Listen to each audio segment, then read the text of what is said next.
사랑하는 성도 여러분, 우리가 인생을 사는 동안에 문제가 없을 때가 없습니다. 문제가 없는 사람 없습니다. 그래서 우리가 사는 동안에 중요한 것은 문제가 있느냐 없느냐라고 하는 것이 아니라 문제를 어떻게 풀어가느냐 해결해 가느냐라고 하는 것이 참으로 중요한 것입니다. 문제 해결하는 과정 속에서 잘 해결된 것은 추억이라고 하는 이름으로 우리 기억 속에 저장되어 가지만, 그러나 잘못 해결된 것은 상처라는 이름으로 우리 기억 속에 남아있게 될 것입니다.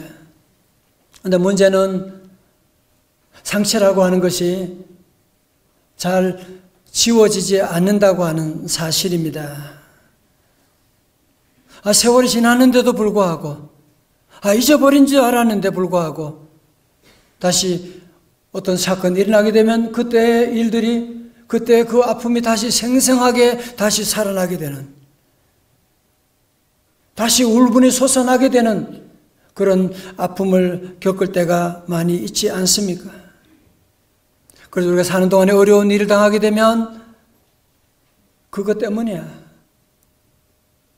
그 인간 때문에 내가 지금 이렇게 인생이 망가지게 된 거야.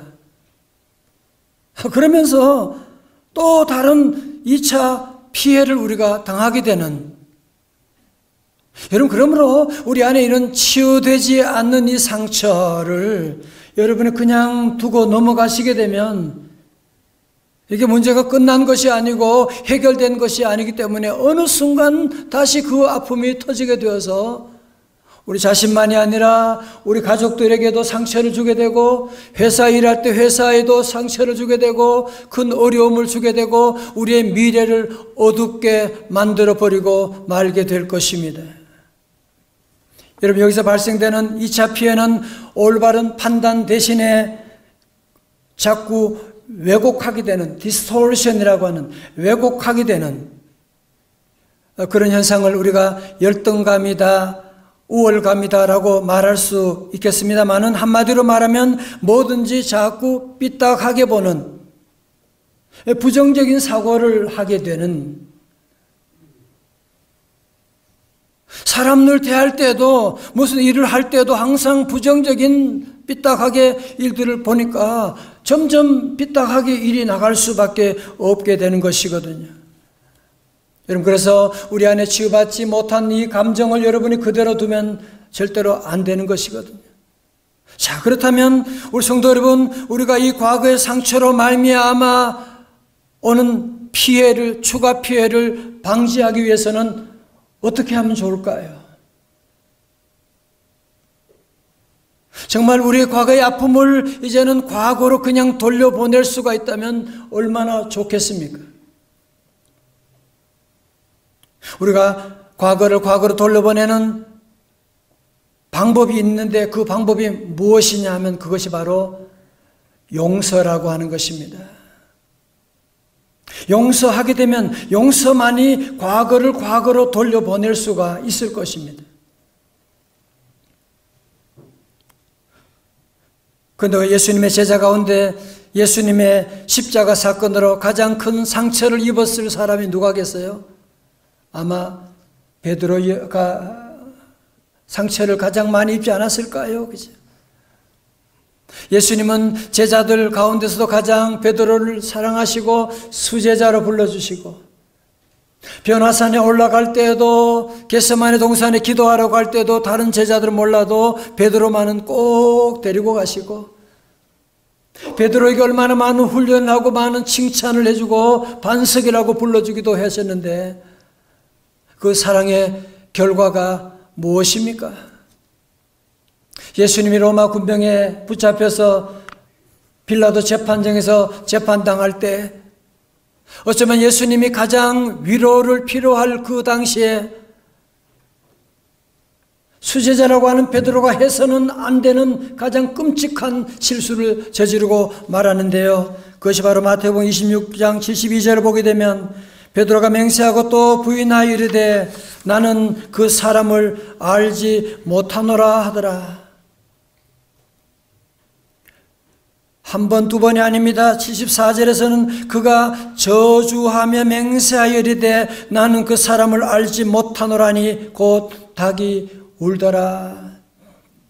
베드로는 자기도 잡혀갈까 봐 두려워서 제자로서는 안 돼, 절대로 해서는 안 되는 배신을 하게 되는, 그것도 3번씩이나 하게 되는, 그것도 저주까지 하면서 부인하는 그런 끔찍한 실수를 저지르게 되었던 것입니다. 그러니 베드로는 이런 과거의 실수로 말미암아 큰 상처를 입게 되었고 깊은 슬럼프에 빠지게 되었고, 예수님이 부활하셨다고 하는 소식을 들었지만, 아니 빈 무덤에 가서 빈 무덤을 확인했음에도 불구하고 베드로는 신앙이고 뭐고 예수고 뭐고 다 때려치우고 옛날 물고기 잡던 시대로 돌아가자고 하면서 디베라 호숫가로 가게 되었던 것입니다. 그가 가니까 다른 동료 제자들도 같이 따라오게 되었습니다. 여러분, 이때 베드로와 제자들이 받았던 2차 피해가 무엇이냐면 바로 패배의식이라고 하는 것입니다. 여러분, 패배의식이 무서운 것이 뭐냐면 패배의식은 패배를 낳기 때문에 그런 것입니다. 자, 여러분 보시게 되면 이 제자들이 밤새도록 밤이 맞도록 물고기를 잡으려고 했는데요, 한 마리도 못 잡은 거예요. 피레미 새끼 한 마리도 보이지 않는 거예요. 아침이 되었는데 고기 한 마리 없는 빈 배로 저들이 허탈한 가운데 있게 되었거든요. 자, 그런데 오늘 요한복음 21장의 말씀 가운데서 부활하신 예수님께서 새벽녘에 빈 배에서 허탈해하는 베드로와 제자들을 찾아오셨는데요. 여러분, 왜 오셨을까요? 왜 부활의 주님이 저들을 찾아오셨을까요? 그것은 바로 저들의 상처를 치유하고 새롭게 출발할 수 있도록 해주기 위함이었던 것입니다. 저는 오늘 이 말씀을 여러 번 읽고 묵상하고 하는 가운데 참 너무너무 감동이다라고 하는 큰 감동이 밀려오는 거죠. 여러분, 우리가 정말 예수님의 입장에 있었다면 우리는 과거를 잘 따지잖아요. 그죠? 적어도 한 번쯤은 베드로의 과거의 실수를 짚어봐야 되는 거 아닙니까? 그죠? 아니, 그렇지 않다면 적어도 네가 그때 잘못할 수밖에 없었던 거 내가 이해한다라고 이 정도로 하든지 말이죠. 여러분, 오늘 본문의 말씀 가운데 우리 주님은 베드로와 제자들에게 과거에 대해서 한마디의 말씀도 언급하지 않습니다. 오늘 요한복음 21장 5절, 15절을 보면 참 놀라운 일이 시작됩니다. 우리 15절 말씀 우리 한번 같이 읽어볼까요? 다 같이요. 시작. 그들이 조반 먹은 후에 예수께서 시몬 베드로에게 이르시되 요한의 아들 시몬아, 네가 이 사람들보다 나를 더 사랑하느냐 하시니 이르되 주님 그러하나이다. 내가 주님을 사랑하는 줄 주님께서 아시나이다. 이르시되 내 어린 양을 먹이라 하시고 아멘. 자, 여러분 보세요. 뭔가 분위기에 맞지 않는 이상하지 않습니까 지금? 아니, 왜 주님은 이 패배의식 가운데 주님을 모른다고 주님을 멀리하고 이제는 도망간 이 제자들을 찾아오셔서 네가 이 사람들보다 나를 더 사랑하느냐, 내 어린 양을 먹이라. 전혀 분위기에 맞지 않는 말씀을 지금 하고 계신 거예요 지금. 그것도 한 번이 아니고 16절 17절에서 똑같은 말씀을 지금 계속 말씀하고 계시잖아요. 그죠? 어떤 신학자들은 앞에 질문 가운데 2번은 아가페로 질문하고 마지막 3번째는 필레오 우정이라고 하는 것으로 질문했다. 여러 가지로 설명할 수가 있지만 쉽게 말하면 뭐 하는 거예요? 예수님은 네가 나를 사랑하느냐? Do you love me? 라고 물어보셨다는 거죠. 현재 시제예요. 네가 나를 과거에 사랑했느냐라고 물으신 것도 아니고, 네가 나를 앞으로 사랑할 것이냐고 물으신 것도 아니고, 네가 나를 사랑하느냐, 현재 지금 나를 사랑하느냐라고 주님이 물어보시게 된 것이거든요.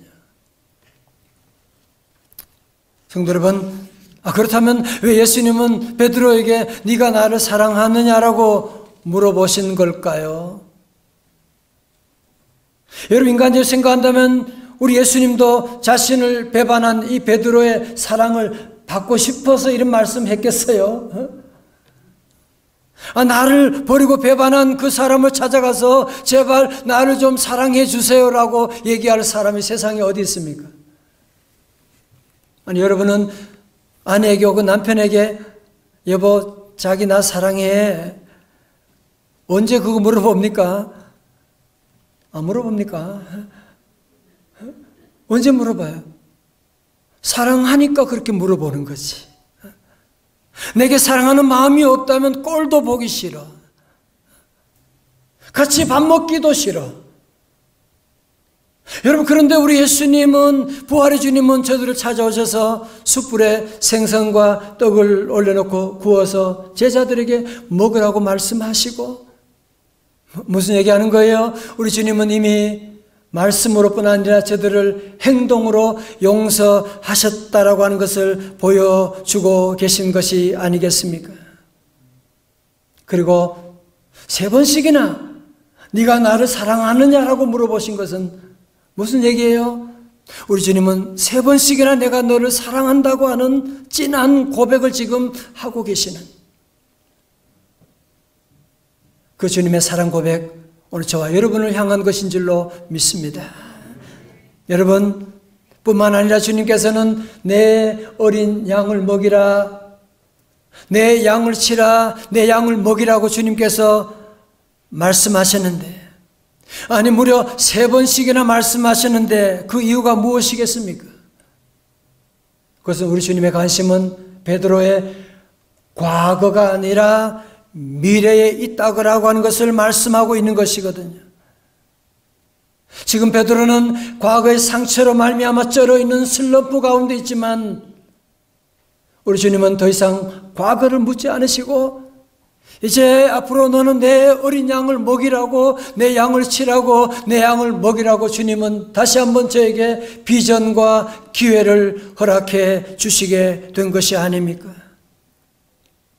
사랑하는 성도 여러분, 저는 이 말씀을 늘 보는 말씀이지만 이번에 이 말씀을 묵상하면서 제 가슴이 너무너무 뜨거워지는 경험을 하게 됐어요. 왜? 저 역시 지난날 주님을 배반하는, 주님의 말씀에 불순종할 때가 참 많고, 저 역시 주님 앞에 서기가 너무 부끄러워서 떨면서 눈물 흘릴 때가 참 많은데, 그때마다 주님은 제게 오셔서 한 번도 제 과거를 따져 물으신 적이 없으세요. 네가 어떻게 그렇게 네가 어떻게 그런 실수를 할 수 있느냐고 주님은 물어보지 않으시고, 괜찮아, 내가 너를 사랑하에 내 어린 양을 먹이라고 주님 말씀해 주셔서 다시 용기를 내고 다시 주님 앞에 서서 오늘까지 이 사명을 감당하고 있는 것이거든요. 오늘 사랑하는 성도 여러분, 여러분 사탄의 특징이 뭔지 아십니까? 사탄의 특징은 항상 과거 지향형입니다. 여러분, 사탄은 항상 여러분의 과거의 실수를 돌아보게 하고 과거의 상처를 다시 묵상하게 하고 과거의 상처를 다시 건드리고 자꾸 우리를 과거로 끌고 가려고 하는 이 사탄이 장난치고 있는 걸 여러분이 알고 계십니까? 그러나 우리 주님은 항상 미래 지향형입니다. 우리 주님 만나게 되면 주님은 우리 모두에게 다시 과거를 묻지 않으시고 내가 너를 사랑하노라고 말씀, 내 어린 양을 먹이라고, 괜찮아, 다시 시작해, 내가 너를 도와주리라고 주님이 말씀하시고 우리 모두를 초대해 주시는 줄로 믿습니다. 성도님, 여기서 부활의 주님께서 느닷없이 베드로에게 뭐라고 그랬어요? 요한의 아들 시몬아 그랬거든.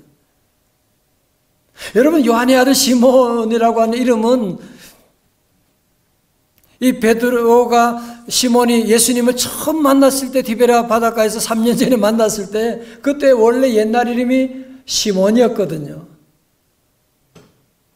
근데 주님은 오늘 이 말씀 가운데 한 번도 아니라 무려 3번에 걸쳐가지고 요한의 아들 시몬아라고 부르신 이유가 어디 있을까요?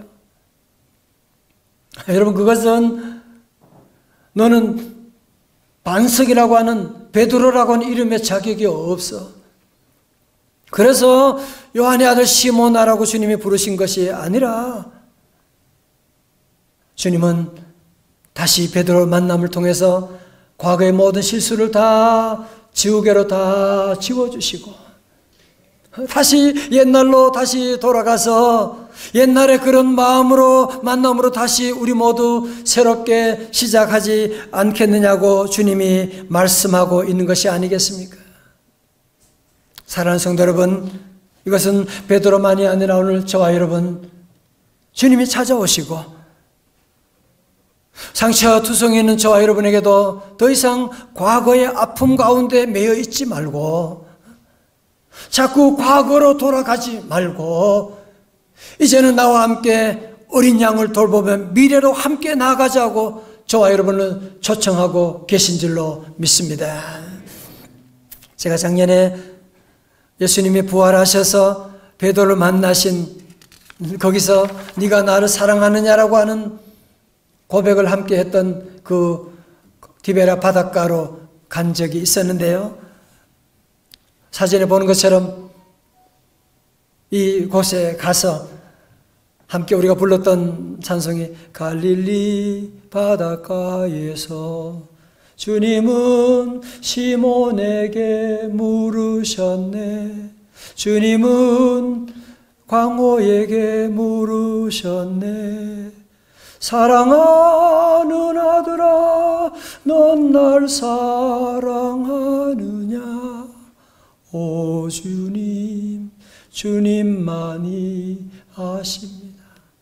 함께 했던 모든 분들이 다 눈물을 펑펑 쏟으면서 주님의 그 사랑을 다시 확인하게 되고 주님, 나도 주님을 사랑합니다. 함께 고백한 일들이 지금도 생생하게 기억나고 있습니다.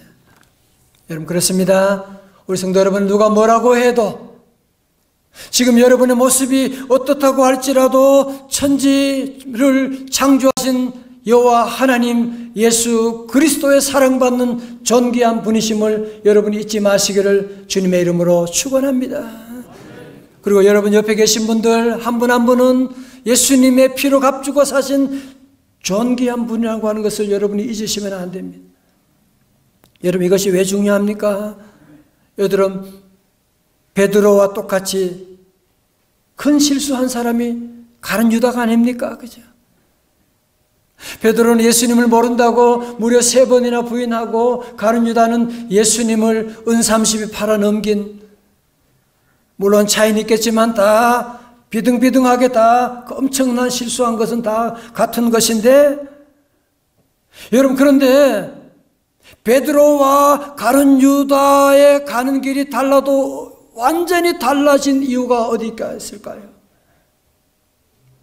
여러분, 베드로는 비록 실수했지만, 비록 예수님을 부인하긴 했지만 예수님을 다시 만나게 되고 예수님의 그 사랑을 받아들이게 되고 그러면서 자기의 과거의 상처를 딛고서 다시 미래를 향하여 나갔지만, 가룟 유다는 이런 끔찍한 실수한 다음에 예수님과의 만남을, 교제를 끊어버렸습니다.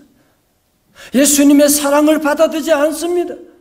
그리고 자기의 상처를 품에 안고서 결국은 자살로 그의 인생을 비참하게 끝나고 말게 된 것이 아닙니까?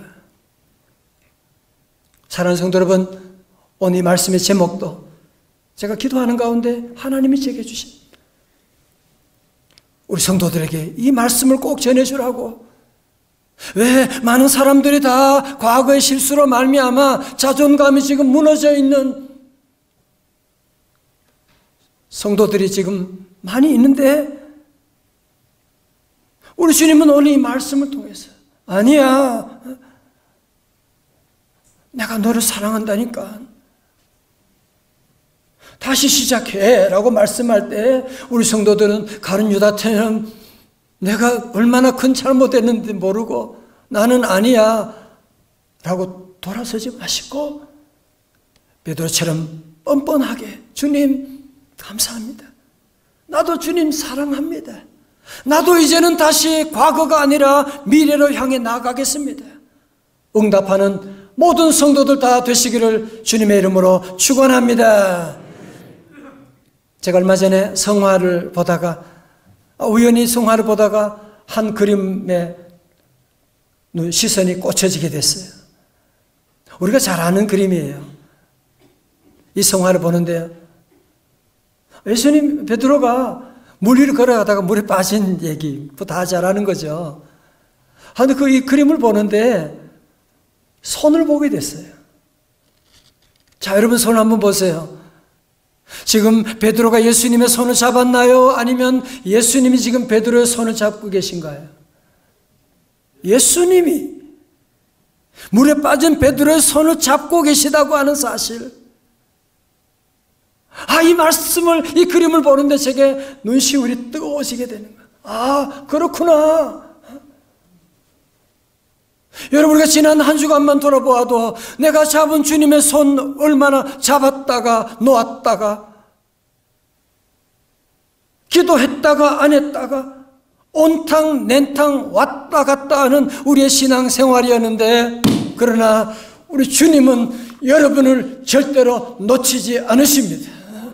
주님의 손은 여러분을 붙잡고 계시는 분이십니다.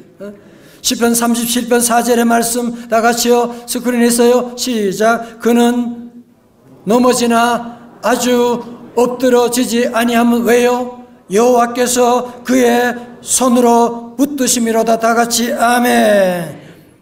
성도 여러분, 그러므로 여러분 부족할지 모르지만, 여러분 과거가 있다고 할지 모르지만, 우리 주님은 여러분을 절대로 포기할 수가 없어요. 주님은 여러분을 절대로 능력의 오른손으로 붙잡아 주시기 때문에 여러분 모두는 존귀한 자들입니다. 주님의 오른손으로 여러분을 붙잡고 계시기 때문에 여러분은 망하고 싶어도 망할 수가 없는 사람들이에요. 여러분은 지옥 가고 싶어도 갈 수가 없는 사람들이에요. 여러분이 잘 때 주님의 손을 놓았다고 할지 모르지만 주님은 여러분의 손을 꼭 잡고 계시기 때문에 우리 성도들은 다 예수님 이름으로 반드시 잘 될 줄로 믿습니다. 제가 지난 주간에 유튜브를 통해서 김보성 목사님이라고 하는 젊은 목사님을 만나게 되었는데요, 이분이 중학교 다닐 때에 공부가 재미가 없어가지고, 그래서 아침에 학교보다 먼저 PC방에 먼저 등교해가지고 인사하고, 점심때 되면 이제 학교 가서 점심 까먹고, 저녁이 되면 PC방에서 하교하고, 그러니 성적이 뭐가 되겠어? 완전히 바닥 중에 바닥으로 내려가고, 거기서 못된 친구들 만나고, 완전히 개망나니 같은 삶을 살게 되었어요. 그 당시 학교 2학년 때였는데 선생님이 빠따 선생님이었대요. 맨날 야구 방망이 들고 다니면서 성적이 1점 내려오면 한 대 맞는 거예요. 그러니까 학교 다니면서 얼마나 두들겨 맞았겠어. 그래도 못 고치는 거야. 공부가 안 되는 거예요. 2학년이 끝날 때, 자, 이제 내가 이 빠따 선생한테 해방되었구나, 그런 생각하고 있는데, 어느 날 저녁에 전화가 왔어요. 야, 보성이, 예? 선생님이 전화한 거야. 너 내일 아침 9시 마산역에 나와라. 딱 끊어버려.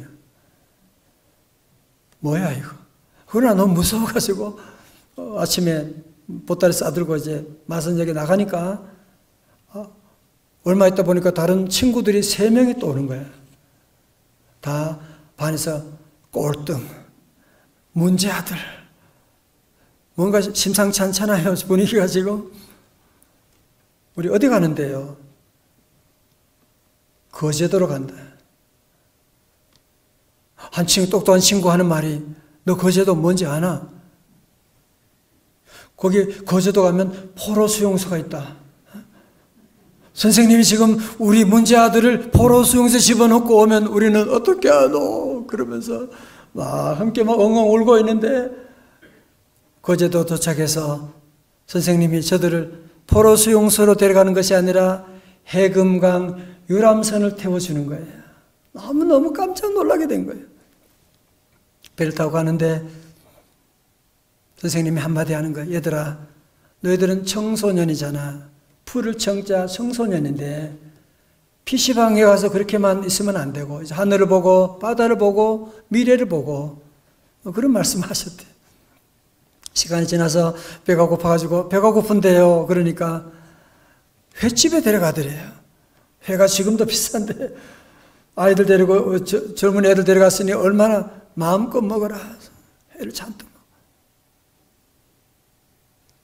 저녁에는 모텔에 다 재워주고 그렇게 3박 4일을 보내게 된 거예요.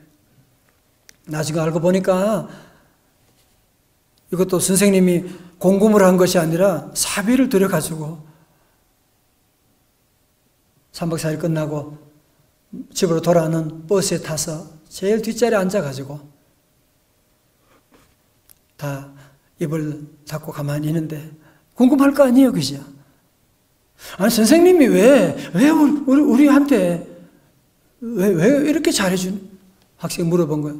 선생님요, 우리한테 왜 이렇게 잘해주는데요? 그 선생님이 정색을 하고, 얘들아, 너희 부모님도 너희들 포기했지? 예. 너희 학교 선생님도 너희들 포기했지? 네. 너희들도 너희 포기했지. 그러니까 눈물이 쏟아지는 거예요. 정말 인정하고 싶지 않지만 나도 나 자신을 포기했으니까. 선생님 하시는 말씀이, 그러나 나는 너희들을 포기하지 않을 거야. 너희들 지금 1년, 마지막 남은 1년 공부 열심히 해서 고등학교도 가고 대학교도 가고 이제 이 사회를 위해서 귀한 일을 감당해야 되잖아. 할 수 있잖아. 이제 손가락 걸고 약속하자. 어느 누구 손가락 못 거는 거야. 왜? 해봤자 안 되니까. 나중에 손가락 걸고 모두가 대성통곡을 하게 되는 거야. 그 선생님의 그 사랑을 받아들이게 되고, 그러면서 그 다음 날부터 이 학생들의 생각이, 마음이 달라지기 시작하는, 180도 달라지기 시작해서 그들 4명 가운데 한 명이 김보성 목사님이 되고, 또 다른 친구도 아주 귀한 그런 사명을 감당하는 사람이 되었노라고 하는 그런 간증을 듣게 되었는데요. 성도 여러분, 그렇습니다. 세상이 여러분을 포기했는지 모르지만, 아니 여러분의 가족이 여러분을 포기했을지 모르지만, 아니 심지어 나 자신이 봐도 나는 정말 한심한 포기한 자라고 생각할지 모르지만, 그러나 우리 주님은 여러분을 절대로 포기하지 않으실 것입니다. 우리 주님은 내가 너를 얼마나 사랑하는데 네가 나를 사랑하느냐고 주님 물어보시면서 오늘도 너는 내 양을 먹이라고 주님은 말씀하고 계시거든요. 오늘 많은 사람들은 보면 똑똑하고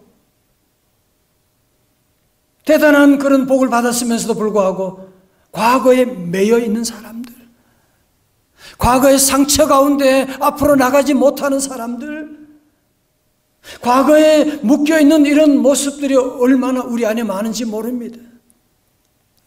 우리 사랑하는 성도 여러분, 오늘 모두 다시 한번 우리의 모든 과거에 묶어있는 상처 끈을 다 끊어버리고 예수 이름으로 다시 모두 함께 미래를 향하여 힘차게 나아갈 수 있기를 주님의 이름으로 축원합니다. 성도 여러분, 아마 지금도 여러분 말씀 듣는 가운데 목사님 말씀은 참 좋은데요, 마귀는 계속 여러분이 속삭일 거예요. 과거가 있는데 내가 무슨, 나는 과거에 사업 안 됐거든. 내가 과거 얼마나 노력해봤는데 안 됐는데 무슨 미래가 무슨 내일에 있겠어. 그게 가룟 유다로 가는 길이에요. 마귀 사탄의 소리를 여러분 무시하셔야 돼요. 다 오른손 주먹 쥐고 사탄아 물러갈지어다. 예수님이 여러분을 사랑할 때 Do you love me? I love you. 주님이 말씀할 때 우리 모든 성도들은 아멘. 여러분, 아까 그림을 여러분은 꼭 기억하셔야 돼요. 내가 주님 잡은 손은 오늘도 내가 놓칠 수가 있지만 나를 잡은 주님의 손길은 절대로 나를 놓치지 않고 있다고 하는 사실을 우리 마음속에 다 새기고, 오늘 여러분 안에 있는 모든 과거의 모든 상처가 주님의 보혈로 다 녹아지시기를 주님의 이름으로 축원합니다. 고린도후서 5장 17절의 말씀, 늘 하는 요절 말씀이죠. 다 함께요. 고린도후서 5장 17절의 말씀. 그런즉 누구든지 그리스도 안에 있으면 새로운 피조물이라. 이전 것은 지나갔으니 보라 새 것이 되었도다. 다 같이 아멘. 이 시간 우리 모두 함께 주님의 음성을 듣고 마음에 결단을 하시고, 주님 여러분 너무너무 사랑하시고, 여러분 한 분 한 분은 정말 존귀한 자, 세상에 어디에서도 볼 수 없는, 세상의 무엇과도 바꿀 수 없는 귀한 존재인 것을 여러분이 기억하고, 또 그리고 우리 주변에 있는 모든 한 분 한 분이 너무너무 존귀한 자인 걸 기억하고 내 어린 양을 먹이라고 주님 말씀하셨는데, 우리 주변에 지금 코로나로 말미암아 무너져 있는 이웃들이 지금 얼마나 많은지 몰라요. 코로나로 말미암아 신앙을 떠난 사람들이 지금 얼마나 많이 있는지 몰라요. 우리 모두 그들을 비난하지 말고 그들 찾아가서 어린 양을 먹이고 입혀주고 사랑해주고 돌봐주고, 우리 모두 다시 한번 과거의 상처를 딛고서 새로운 미래를 향하여 힘차게 나아갈 수 있기를 주님의 이름으로 축원합니다.